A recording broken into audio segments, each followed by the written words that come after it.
Are you implying that Black Widow was a good film? No, I'm saying Black Widow I feel like was like the first like semi-post Endgame. I don't know why I chose that as the marker, I'll be honest with you. We're keeping that in the video. We're going to say post Endgame. This is one of the better ones.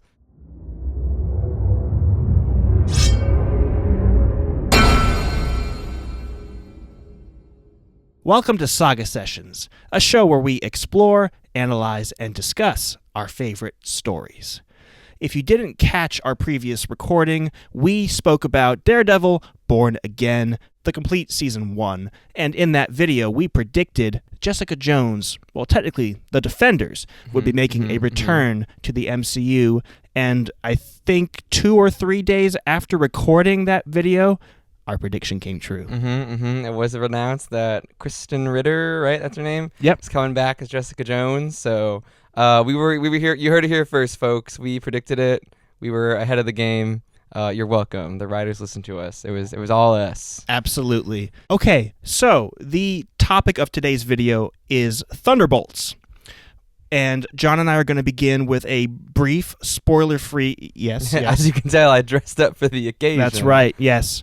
We're going to begin with a brief, spoiler-free segment on the film, and then we'll dive into some spoilers, and I want to discuss my thoughts on the future of the MCU going forward. Spoiler-free. Let's go. All right, to kick it off, spoiler-free, I am wearing this fit because I'm actually excited and really enjoyed the movie. So what? Yeah, whoa. If the movie wasn't good, I would not have busted out the Winter Soldier hoodie because I just wouldn't have cared that much. And we probably wouldn't be here talking about it because, to be fair, my expectations going in, pretty low. I really wasn't expecting to see the movie at all. But then I started seeing the reviews and people saying that it was actually good. So I was like, well, now I want to see it because, like, people are saying it's good. The A24 marketing that they did, it kind of worked on me. That trailer they made was really cool. I'm a big Bucky fan, as you can tell by the fact that I have this hoodie on. So, like I said, wasn't really intending to see it in theaters, but saw that the reviews were saying it was good, and like I do like the characters and like the potential this movie could have been offering. And I'm happy to report after seeing it, it was very solid. Yeah, it was a really good time, really great time at the theaters. This is the first time I've seen an MCU movie in theaters where like I felt like it was packed and the audience was like really invested in the movie. Like this is the first time I've had like there were like reactions during the movie, and like this is the first time it's happened for a while. So yeah, overall really enjoyable experience. I think if you have been kind of down and out of a lot of like the more recent projects, like a lot of people are saying like, oh, we're so back after this movie, and I don't know if I'm that sold that like, oh man, this is it, we're back. But I would say this is probably, if not the best movie we've gotten out of the MCU for like this since this phase. Probably since like Black Widow. I don't know. It's definitely up there. Of the post Endgame Marvel movies, this ranks very highly for me. Are you implying that Black Widow was a good film? No, I'm saying Black Widow I feel like was like the first like semi-post Endgame. I don't know why I chose that as the marker, I'll be honest with you. We're keeping that in the video. We're going to say post Endgame. This is one of the better ones. Okay. Cool. As for me, I also enjoyed the film. I think I've specified on previous videos that aside from Captain America Brave New World, I haven't been going to see the Marvel movies in theaters.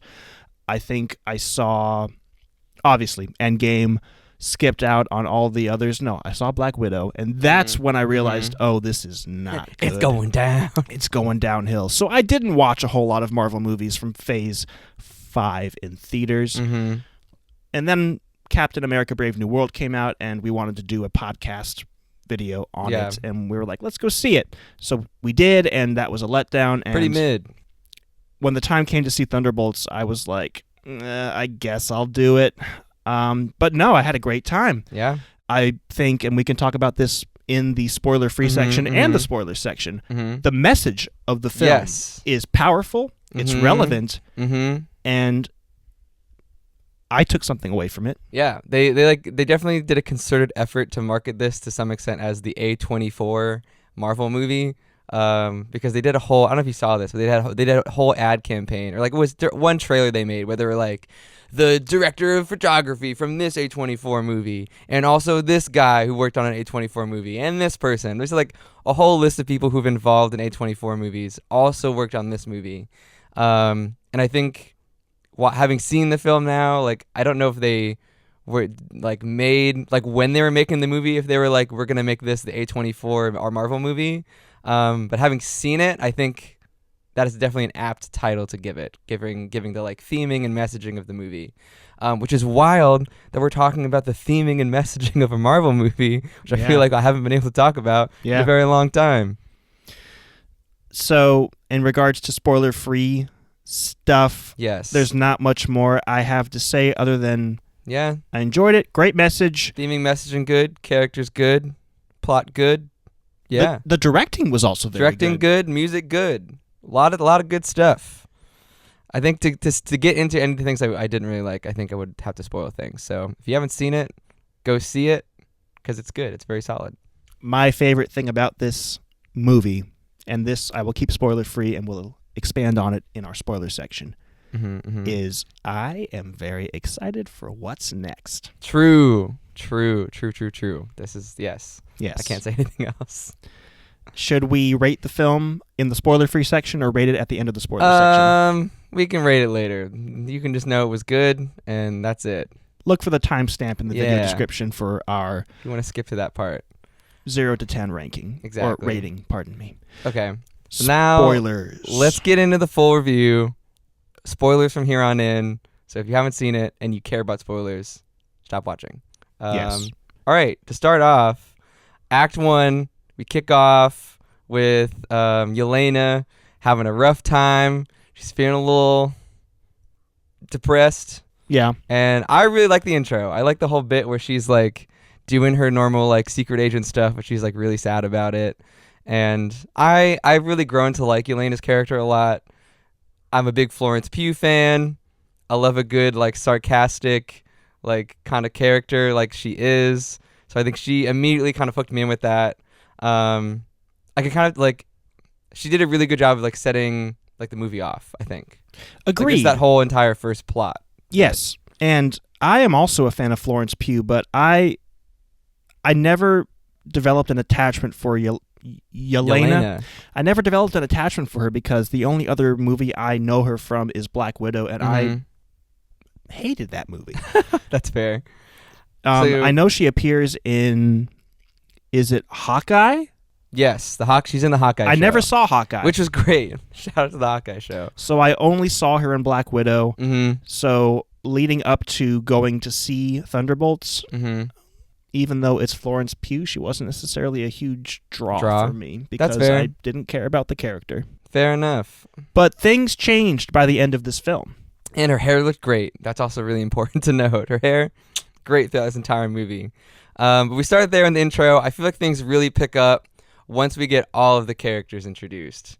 Like once we're in the bunker and like everyone's there. I really like that scene because I could tell where it was going very quickly, and I'm really glad that it was going where I thought it was. Because Yelena ends up at this bunker essentially on a job to stop and or kill someone who is going to like break into this bunker and like steal the information, quote unquote, that Valentina set her on like this whole mission. And so she shows up and she starts fighting Ghost, I think. And then Taskmaster shows up. No, John Walker shows up and starts fighting someone else. And then Taskmaster shows up and starts fighting someone else. And like they're all going through this whole bit where they're like, I'm here to kill them. And I'm like, yeah, well, I'm here to kill this person. I'm like, oh, I'm like, I've clicked in. Valentina has set all these people here to kill each other because she's basically trying to like clean up all of her like evidence and like everything that she's doing because she's trying to like be more of a clean slate, like public facing wise. So I immediately clocked that like pretty quickly, and that is what was happening. And I was like, I'm on board. I love this. This is so cool. You mentioned Valentina, Julia Louis-Dreyfus. Yeah, great. She did a good job in this movie. She definitely did a good job. I think she's great. I liked her a lot. You brought up John Walker, yes, as well as many other characters. John Walker is someone that we met in The Falcon and the Winter Soldier. I don't know if he's been in other shows. Don't think so. Since, but having not spoken about the Falcon and the Winter Soldier on this channel before, I thought it was okay, but I actually enjoyed the character of John Walker. Me too. Yeah, I think he's one of the biggest surprises of this movie because I really didn't like him in Falcon and Winter Soldier. I think some of that was the point because he was supposed to be like the antagonist of the show, the Captain America that nobody wanted. Exactly. Yeah. So, but I think they did a good job with his character in this movie. Like, he's definitely still kind of an a-hole who like is unlikable. Yeah. But in a like fun kind of way, and I think he plays with all of the other characters very well. Like, I think it's a good dynamic that he has like with everyone else. Yeah, definitely. Like, I think that's one of the biggest strengths of this movie for me. Is just like the character, like the chemistry between all the characters. I will say, I don't know if you were at all disappointed, but I personally didn't care that Taskmaster was straight off the bat just killed, because I just didn't really have that much of an attachment to her character. But I've heard of some people were like, dang, they really just like killed her immediately and then just went on with their lives. Well, if I'm being honest with our viewers, before John and I clicked the record button, I did ask him to remind me who Taskmaster was. Yes. So, which is so valid. Honestly, it didn't bother me. I didn't even know who they were. Yeah, I mean, the movie definitely took a risk putting together this like Suicide Squad-esque team of like B-list like villain / anti-hero type people.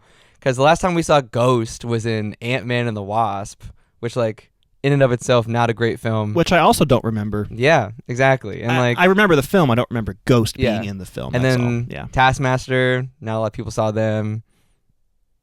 And then John Walker was also only in one show.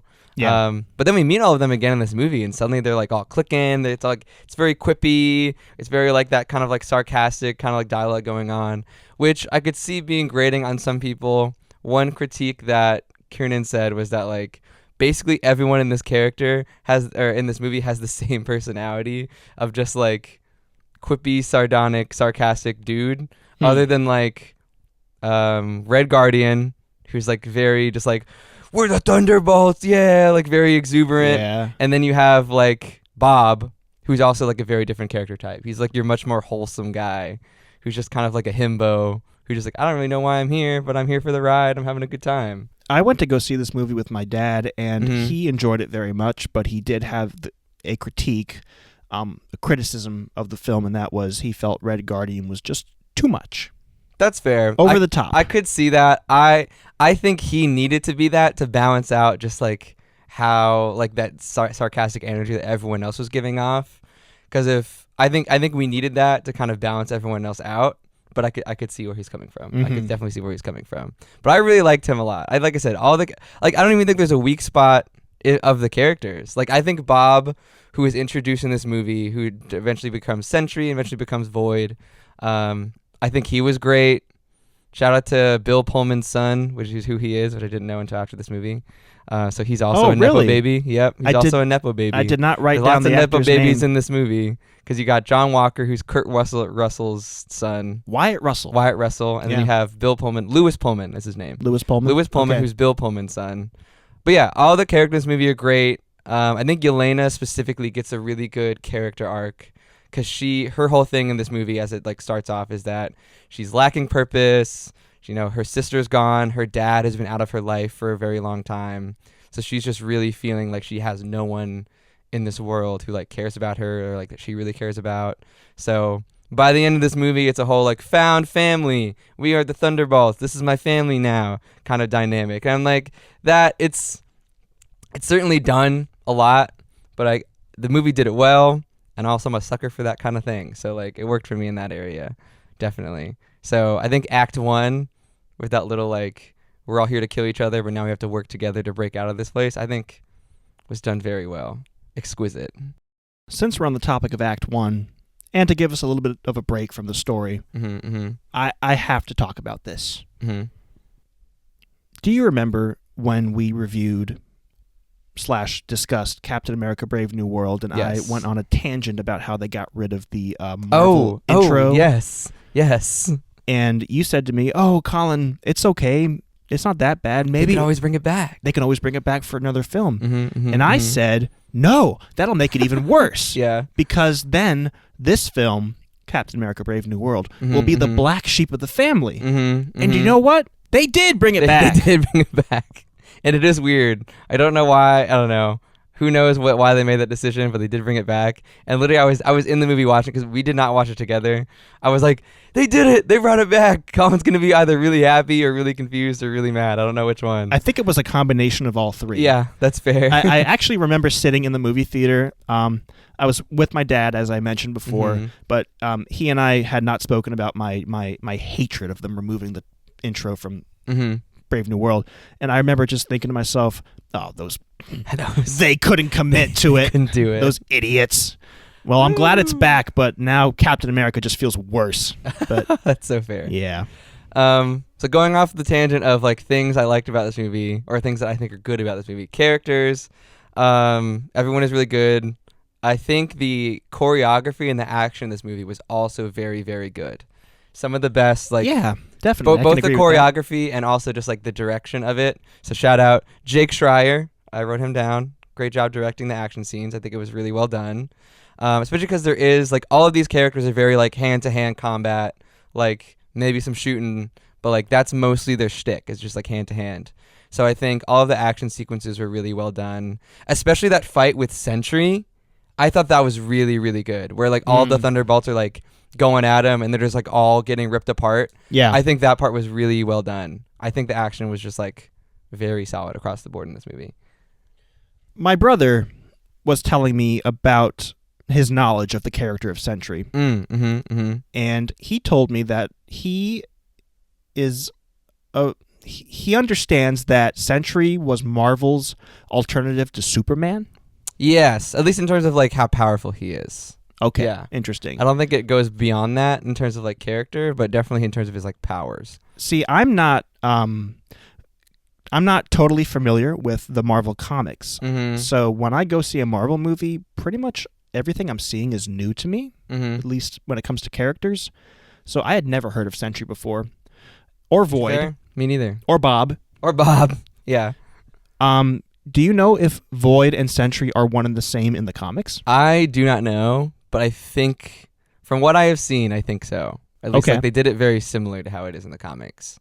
Did you like Bob? Are you a Bob fan now coming out of this movie? I personally, big Bob fan now. I think he's great. I thought he was a little annoying at first, but he did grow on me. Okay. I really liked and we'll talk about this as John progresses us through the story, but there's a scene at the end where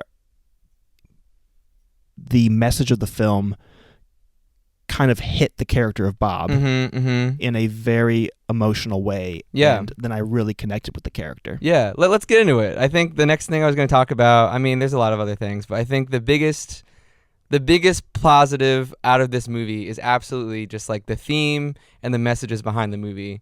Because you get, like I said before, Yelena has this arc where she just like has kind of lost her purpose and is feeling very just like lost in life. And then you have this character of Bob, who is essentially in the same boat that she was in, has a very traumatic past with like his family being abusive and all that. And it basically leads him to get this experimental procedure to kind of like, in his mind, it was like his last thing to kind of help him out.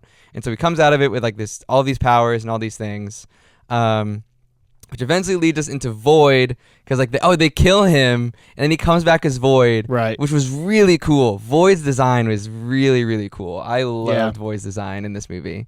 So it basically leads us to like the Act 3, which is where we get into exploring Bob's like psyche and his like traumatic past, and it basically ends with like the Thunderbolts coming together as a family. Yelena specifically like gets herself sucked into the Void to help Bob like find himself and basically tell him that like you're not alone, like you have me who loves you and like all these other people who care about you, so like you're not as alone as you think you are. Like, is that kind of like the messaging that you were talking about? And the importance of mental health and facing your past and not letting your past define who you are. So inside the Void there are a bunch of rooms that you can be brought into, the various like dark parts of your history. Yes, each room is a different dark memory, for lack of a better term, and Yelena keeps experiencing this memory from when she was a child, when she lured another young girl to her doom, to her death, and she can't stop reliving that moment in the film, and it's heartbreaking. obviously what she did was terrible. I'm not saying that, in real life, if someone had done that, they should just let that go. Yeah. But she was a kid. Like, she was a kid. That is an important factor in the event. Under the influence of very terrible people exactly. who were training her up to be a Black Widow. Yeah, and in the end, she probably didn't have much choice. It was probably do this or you will also die. So the circumstances that the film uses as part of the messaging are very extreme. Yes. But the message itself still stands. Yeah, it applies to everyone, even if your traumatic past is not as traumatic as you were involved in a young child's death at a very young age because you were part of like a dark assassin organization. Right. Hopefully it's not your past.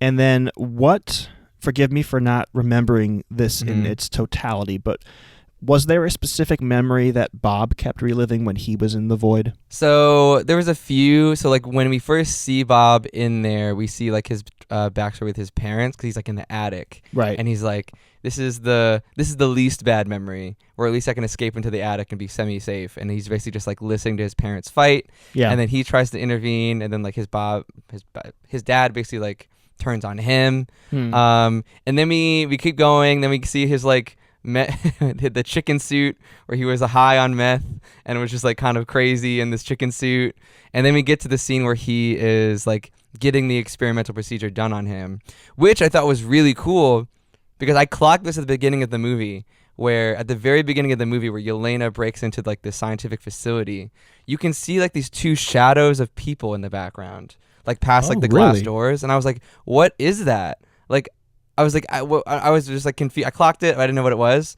But later in the movie, it turns out that where she break into was where Bob had just gotten the procedure done, and he had essentially like poofed those two people to like the black void, like you see later in the movie where everyone just gets poofed. So that's the room where that happens, and those two shadows that you see in the beginning of the movie is the aftermath of Void's like powers, and like that was really cool. That's like really cool detail. Yeah, I didn't clock that, but. Now that you're mentioning it, that's pretty awesome. Yeah, it was a really cool moment. So that's kind of like his backstory. And then Void is there basically just saying like, you're worthless. Like these people don't really care about you. And then everyone kind of like teams up to like help him like pull him away. Because he basically starts like beating up Void, which is essentially what he wants, is to like him to cave into his dark side and like become an angry person. But he doesn't, because his like friends are there to help him out and like pull him away from that.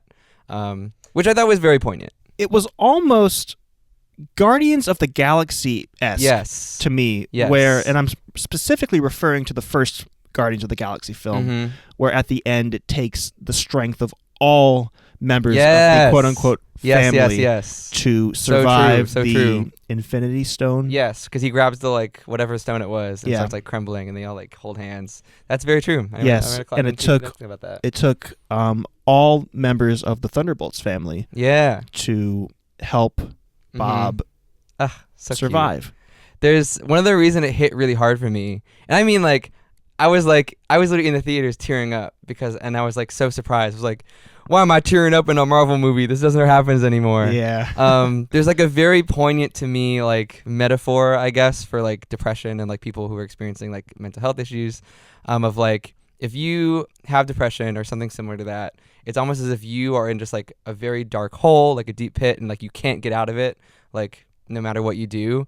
And there are going to be people in your life who try and help you by basically just like sitting at the top of the hole and screaming down into it like, hey man, you're good, like you need any help, like what do you need, just like basically just like yelling at you to be better, like to be like that you're fine or whatever. But then there are going to be the people in your life who climb down into that hole with you to like support you and help bring you back up from within like that dark place that you're in. And so when Yelena like stepped out into that void that was like slowly just like consuming all of New York and was just like gave herself over to it, and then eventually all of the Thunderbolts do as well, and then like from within that like are able to help Bob, I was like, oh dang, it's just like that metaphor. And I was like, dang, this is really hitting. So I really, really like that, and it hit very, very, very hard for me to get into, because we're on the subject, my issues with this movie and why it aggravates me a little bit, because I think it was really close, is that Act 3 felt too short. And the victory didn't feel earned for me, because I think we get to the point where Bob is like fighting with Void, And then like they're like, we're here, we're your family, we're here to support you. And then like he's like, wow, thanks guys. And then we get teleported back into the real world. And I was waiting for it to be a fake out. You were waiting. I was waiting for like Void to come back, be like, ha ha ha, you thought you had won, and that would have been like locked back in for like the end of the movie. But then no, that's actually the end, and we proceed to like the weird ending with like the press conference and like we're the new Avengers, and I was like, that's it. I'm like, I hated the press conference. Me too. Specifically because I wanted Valentina to get what was coming to her. Yes. But she got away with everything. Yes. And now she's just quote unquote, or not quote unquote, pardon me. Now she's just, being watched. Yeah, which is like was pretty lame. So I think it didn't stick the landing for me because of that, because it just felt too easy. Like we had been in like the void zone. I don't know what it's called. We were in the void for like the void zone. A few minutes. We got Yelena's backstory, and then we got Bob's backstory, and then it was basically just solved very easily after that. And especially when Bob was like, this is just the start of my trauma. This is like, it's going to get worse. And I was like, oh, dang, where are we going? Yeah. And then the only thing we got was like the chicken scene, which was played for laughs. But like, he was a drug addicted dude. Like, you could have like very easily gone much deeper into that instead of just being like, yeah, funny chicken, he's on meth. Which again was funny, but I'm like, okay. And then immediately after that, we get the ending, which is just the conclusion. So I either wanted more Bob, I want to see deeper into his backstory to like really take the time to like fight his inner demons. Or what I also really wanted is I wanted to see everyone else's, because we see see John Walker's backstory a little bit, where we see him like being just a really terrible husband, a terrible father. And we kind of see him deal with it, but we never really get any closure with that. Like, I would have liked to see us get more development on him in the third act. Like, I wanted a version of Act 3 where every character gets their Bob moment, where they're all, or like the Yelena moment, where they're going through their past traumas and like slowly coming to terms with it and like starting to get on that process of healing. Because as it is now, we get Yelena's and we get Bob's, and then everyone else shows up at the end. It's like, we're fine now, we're a family. So like, I would have wanted to see ghost stuff, and I would have wanted to see them slowly start to port each other in those moments, to eventually getting to the part where we just like are able to leave because Bob's like more so fully healed now. Instead, all we get is like, which is a great line. We get Bucky, who's like, yeah, I'm fine. My past is great, so I'm totally fine. I forgot about that. And I'm like, that was great. And like, so I don't know if we need to go through his backstory because we have seen it a lot. And I think he has put in the time to deal with it. So I think like that's a really great example of someone who has gone through that process already. Yeah. But like, at the very least, John Walker needed some more development, because I think as it is, Yelena got a great arc, Bob got a great arc, but everyone else was kind of lacking. And so when that third act is over, because we've defeated the bad guy, it didn't feel earned for me. And so that's why I was left like being like, you were so close. You almost had it. That's totally fair. Although, to your point, it would have, like, we, the audience, did not need to relive Bucky's backstory. Yes. And it would have been a little odd if they had done everyone's backstory except Bucky's. True. So I see why they chose to limit it just to the couple of characters that they chose. Yeah. You know? Like, I think maybe you could have done a version where like you start with Yelena, and then Yelena gets out and goes to help out maybe John Walker, because I feel like he's the next most important. And then we go through everyone, and then we get to Bucky, and like, all right, this must be Bucky's. We're here to help. And we turn over, and Bucky's just like beating up someone, and he's like, good. He's like, oh, hey guys, like, yeah, I've done this a million times already. Like, I've faced my past traumas. I'm good. Yeah. Let's get out of here. And then that would be like, haha, funny line. And also like we're like acknowledging the fact that he has gone through this already and like has kind of been on that healing process. Which, to quick note, jump in. I love that the score, we finally get like a hero score for Bucky as the Winter Soldier. Nice. So on the soundtrack, the scene where Bucky comes up with the motorcycle, and it's like a great scene. Yeah. This is the track that's playing in that moment is called "It's Bucky!" like exclamation point. I'm like, oh, that's so cute. He's not like the villain Winter Soldier. He's just Bucky, who's a great guy and here to like help you out, and it's just like a hero now. He has like found his identity. Yeah, and the score is like very heroic as compared to like the Winter Soldier theme, which is like very spooky. So that was a really great moment for me, just like for that character. Sun Lux is the person who did this the score for this movie, and I think he did a great job. Same person who did the Everything Everywhere All at Once score. So that was a great highlight for me. But yeah, the Act 3 was really just the one bummer, because it was good, but it wasn't great. it was right there. We didn't speak very much about Act 2. We covered Act 1, and then, of course, you just finished talking about Act 3, but do you have any thoughts on Act 2, or do you think 1 and 3 are kind of just the most important parts of the story? I think 1 and 3 are the most important. I think Act 2 is a little weak just because Valentina's character doesn't get a whole lot of development or characterization. We get her flashback, which I think was cool. I think that was some necessary characterization. The like assistant, we just kind of forget her about her at the end of the movie. Yeah, because she has this whole like, oh, I'm gonna stop helping Valentina and instead help them. Like I'm gonna help Bucky. Yeah, and then at the end of the movie, she's just kind of thrown out. We don't really get any closure with that. I forget her name, but she was. I don't remember her name. She had some meat. Yeah, in the story. She had some meat, but we just didn't really go anywhere with it at the end. And I think Bucky was really underused in this movie. And I might just be saying that as the guy wearing the Bucky sweatshirt who loves Bucky. But like he has like this bit where he's a politician. It's good to know that Bucky won that election. True. Yeah, he won the election. That they mentioned in Captain America Brave New World. I don't know where this whole Bucky politician arc started or what that was, but like he's a politician now, except he's not at the end because he's immediately not a politician anymore. He's a new Avenger. Now he's a new Avenger. So I think Act 2 is definitely the weakest because it's mostly just set up for the third act. Right. What I will say is the scene where the fight with Sentry is a highlight. The scene where Yelena talks to her dad. Oh, that was a tearjerker. That was very good. That was a tearjerker. We're talking about like that whole scene was great. Great acting from Florence Pugh and David Harbour. Absolutely. I think that whole interaction was amazing. And especially going from that into Yelena like sacrificing herself and like we don't know if she's alive or not. So he's like freaking out. Yeah. So like that scene was really good. Like I said, the fight with Sentry was really good. And the part where he starts zapping people into just like blackness or just they become a void or whatever. That scene where Red Guardian saves that girl and then just gets poofed. Yeah. Everyone in the theater, oh my God. Like that was like one of the most audible reactions I've seen in an MCU movie, including me. I was like, oh my God, that I've seen in a long time. So that was really, really cool. That was a really, really cool scene. That was great. Just boop, bye, little girl. I low-key thought Red Guardian was going to die there instead, but I think the little girl getting poofed was really good. So yeah, I think that part was really good. But I think Act 3 was like, Act 1 and Act 3 felt very separate from each other because like we go from like a very self-contained sequence of like breaking out and like working together into like this whole other plot with like Bob. But like it worked for me.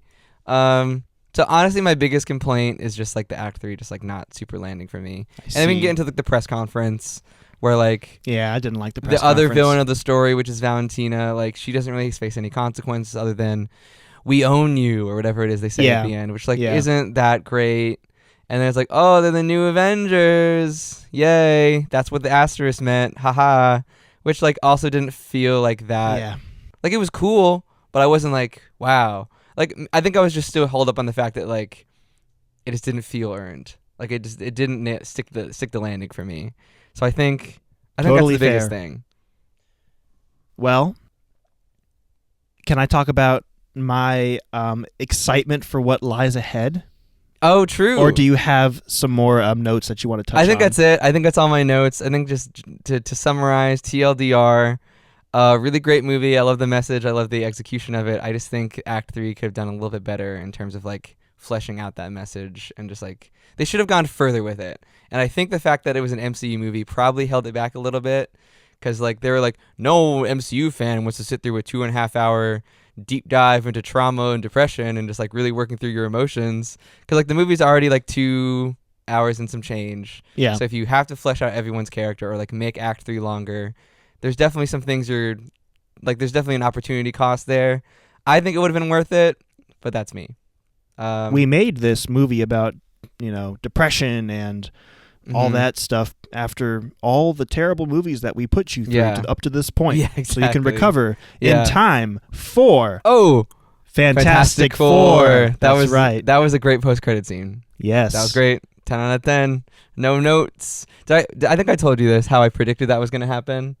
Did you? Yeah, because predicted it like at the very last second. Because if you watch the credits closely, at the very end when they're going through the musical credits, it credits Michael Giacchino's score for the Fantastic Four, and I was like, where was this in the movie? And I turned to Devin, I was like, wait, the post-credit scene. Post-credit There's scene. still time. It's coming. And then lo and behold, there it was in the post-credit scene. I was like, dang. And I'm so hype. I'm so excited for that. Fantastic Four is my favorite Marvel IP. It has been since I was a child. I need them to get this upcoming film right. Mm-hmm. And we can have excuse me. We can have a brief discussion now, because we're running low on time, but we can have a brief discussion now on the future of the MCU and what lies ahead and what they need to do to make sure Fantastic Four doesn't suck, accomplishes what it needs to accomplish. So, just real quick off the bat, I liked all previous iterations of the Fantastic Four up to a degree. Yeah. The one from like 2005, the one that had two films, the original and then the Chris Silver Evans. Surfer. I enjoyed those. I didn't even hate the one with Michael B. Jordan. Okay, fair. To be fair. That's fair. I see why it was, a I didn't financial enjoy it. disaster, and why the director of that film, Josh Trank, said that there was a massive amount of studio interference, which makes sense. And sadly, that dude has done like nothing since. And well, that sucks for him. Yeah, and he was handed a Boba Fett film. Oh, and then they took it away. And then they took it away after the release of his Fantastic Four film. Rough. But moving on, I didn't hate that film personally, but they need to get this right in the MCU for two reasons. Okay. 2 reasons. Reason number one. 2 reasons. Reason number one being that Fantastic Four needs to be done well. Finally. Please. It needs its chance to absolutely. shine. Mm-hmm. And reason number 2. Yes. It is the opening of Phase 6 in the MCU. And I'm sorry, I know we liked Thunderbolts. Phase 5 sucked. Phase 5 was not good. It was not good. So this needs to do well for the future of the MCU. And I feel like we've definitely mentioned this on other episodes where we're like, Fantastic Four needs to be good. And I think at the time I was saying that with the thought of like Thunderbolts is going to be a throwaway film, and then we're just going to do a full reset with Fantastic Four. But I think Thunderbolts has actually done a great job of teeing up Fantastic Four. Absolutely. Because now people are on this, we are so back trained because Thunderbolts was actually good. Yeah. So now it's more likely people are going to have more confidence and like ready to go into Fantastic Four. But that also has the reverse effect of if Fantastic Four is bad, you have just ruined all of that momentum that Thunderbolts has given you. That's true. Because like previous to this, expectations are super low. MCU isn't very good. Yeah. My expectations for Fantastic Four are like here because I'm like, hopefully it's going to bring it back. And if not, it's just par for the course because I'm already disappointed. But now I'm like, Thunderbolts is right here. Fantastic Four, you need to be right here because we got to keep this going. The MCU really, one of the reasons why it needs to start doing better is it's going to have some stiff competition from James Gunn's DCU soon. Very, very true. Superman comes very soon. Yeah. And Fantastic Four, I don't know for a fact, but I feel like it needs to be like the North Star of where the MCU is going. So like the movie has a lot of work to do because you got to introduce the Fantastic Four, and then you also have to like introduce where we're going next, which I think it's going to do to some extent because Doctor Doom is obviously coming in at some point. So we're getting all the legacy X-Men characters. Yeah. So it has a lot to do, and it's got a lot on its plate. And if it messes it up, I think the MCU is going to be at a very much worse place because of it. Look at it this way. Thunderbolts could have sucked, and I think everyone would have sort of moved on. If Fantastic Four sucks, I think that is very damaging. Look at it this way. If Fantastic Four First Steps sucks and there is no hope for the MCU, James Gunn's got you covered. Hey, see the DCU is coming. DCU, we're coming over. That's right. Yeah. So, I think that's everything for this movie and beyond. If I am rating this film on the 1 to 10 scale, trying to sound surprised, I feel like I've been hyping up this movie a lot. I am going to give this movie a 7 out of 10. Okay. Because I did really, really enjoy it. However, that the Act 3 not sealing the deal is a big... Like, I think it very easily could have been 8, maybe even 9 out of 10. But the fact that it didn't nail that at the end means I cannot go higher than a 7, for me personally. Okay, so when we rated Daredevil Born Again, we set the Mhm. precedent of using decimals. Oh, true. So I'm going to go 6.5. Oh, 6.5. Okay. It was not the best Marvel movie I've ever seen, obviously. No. Yes. But it was the best one I've seen in a long time. True. The best of Phase 5. True. The one that I enjoyed the most probably since Shang-Chi, maybe. Okay. But I don't think it is an exceptionally good film. Yes. I think it's a well-made, Fair. fun film. Yes. And it's really good compared to what we've been getting. Exactly. So I think because we went in with lower expectations, that is also helping it out to some extent. But I can't justify giving it a 7. That's fair. I'm giving it a 7. I was very hype on it, but I think there's a lot of room for improvement. And hopefully Fantastic Four is an 8, 9, or maybe a 10 out of 10. I guess we'll really see. want Fantastic Four to be nothing lower than an 8. Yes. I don't think I'm on the same spot. So, yeah. I mean, obviously, we want it to be the best film that it can be. So, Yeah. you'd want it to be a 10. My expectations going into yeah. it is that it's going to be around an 8. And Yeah. if it's anything lower than that, I will be sad. Agreed. Well, thanks, guys, for tuning in to this Saga Session. Let us know what other movies are out there that you'd like for us to talk about and discuss. It doesn't have to be a movie. Could be a TV show. Could be a book. Oh, wow. Leave Really us a changing comment. the game. Yeah. Anyways, again, thank you guys for attending this Saga Session. We hope to see you again soon. Take care. Peace.